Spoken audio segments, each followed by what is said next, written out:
The E-levy is not, should not even be an EOB for a discussion, let alone an agenda item. It's not the way to go. It should not even be the last resort now, given the effect of COVID on our economy, on household fares. That not even aside that, you are also looking at the principle and practice underlining that tax handle is problematic. Thirdly, you want to look at the overall drive of the country, the nation, the economy, and you realize that imposing this tax is more or less to reverse and to redirect the direction of this economy, and you are going to lose massively in terms of your competitiveness in the digital economy. Studies have shown, and you don't need a prophet to tell you that you don't need to do this now, because the understanding is that the digital economy is going to expand faster than the traditional economy globally.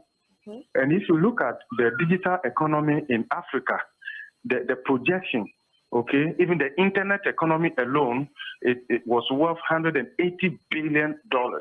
And this is expected to grow significantly. So you are looking at using tax as an enabler. Okay. You are looking at using tax as an enabler to gather your citizens to participate in this digital economy and the growth potential from there. And so that in the medium to the long term, you then begin to introduce some kind of tax handles to reap the benefit of your investment. This is what planning entails. This is what governance is all about. You don't impose some tax handles right now that drives your people underground, and the country will lose its competitiveness in the digital economy. What is the digital economy? The digital economy is that economy that you derive as a result of the use of tech apps and the rest of them. This is where the future is heading towards. And we are also talking about the arrival of the fourth industrial revolution, fast-tracked by COVID-19. So if you look at so many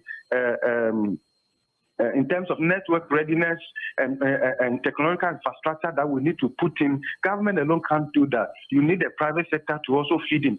So if you look at this E-levy within the context of the global economic strategy and where the world is heading towards, and the fact that Ghana should not be left behind, you will not contemplate E-levy at this time.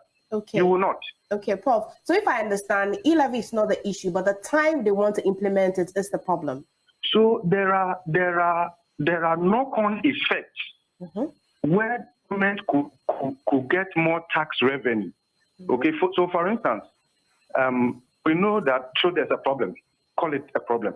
Right. An entrepreneur comes into the picture, call them telcos, and design a solution to help the citizens. The entrepreneur makes money by solving that problem. Is that okay?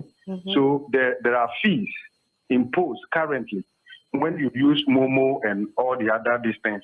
So government could focus on getting its fair share from that. That's the value addition. Right. They generate the problem the entrepreneur is solving and all of that. So if you go beyond that and you're actually taxing the principal, the circulation of money, it's like the state dipping its hands directly into people's pockets and eating into their capital. You are actually, what you are doing is to undermine domestic private sector individuals from accumulating capital in order to maximize their participation in the economy, even within the limited economic opportunities available. Prof, what then will be your suggestion to the quick funds that they need, as they say, to solve certain problems? Thank you very much. We all agree that Ghana needs to generate a lot more revenue. There's no doubt about that. We can side with government on that. We all agree that our expenditure, something needs to be done about that. It's not only just the revenue side. If we talk about fiscal policy, we have the expenditure side, government spending, and then we have revenue side. So you want to look at the two in order to ensure fiscal sustainability. You want to look at the two. In the short, even now, let's go back to this. Was it 2018 or so, during the State of the Nation address, our own president acknowledged that Ghana loses so much through exemptions. Through exemptions. What did he mean when he said that, Prof? Pardon? What did he mean when he said that? So it means that every country has some kind of exemptions, some to attract investment, some also because government partnership will require that instead of injecting the money, they would want to use the exemption as a way of covering up for their side. But the point is that if you look at it beyond a certain threshold, Ghana is inefficient, more or less, in this exemption. So what it means is that there are certain taxes, VATs, and the rest of them that the state is supposed to accumulate. And the state has decided that, we exempt you from paying A, B, C, and the rest of them. Right. A lot of these exemptions actually go to multinationals that are in tax-paying position and are making profits. Right. Okay. Right. And if you look at it from even not only now, for the past 15 years or so, annually, we've been losing so much. In fact, the Tax Justice Network contends that Ghana loses about $2.27 billion annually. If you check from our own data, we are losing billions of dollars through exemptions alone. We are not the only people saying this, right? The IMF, the World Bank, they keep telling Ghana government that you need to do something about the exemption regime. And government acknowledged, and we were told 2018 or so that the new exemption bill had been sent to Parliament. What has happened? We haven't heard anything. Beyond that, the existing tax handles, talk about corporate income tax, talk about the personal income tax and the other tax handles. The understanding is that we have allowed too much inefficiencies in these tax handles, and therefore the existing tax handles, because of lack of enforcement, low compliance, we are generating far less than we ought to from those existing tax handles.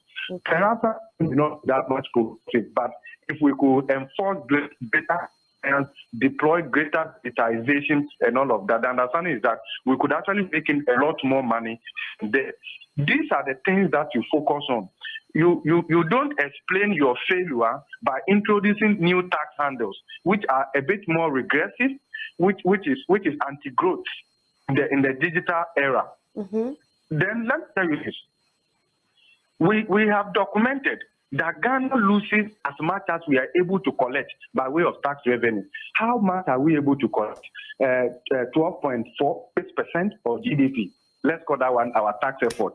So if that amount to, let's say, 48 billion cedis, that is, we are losing as much as that.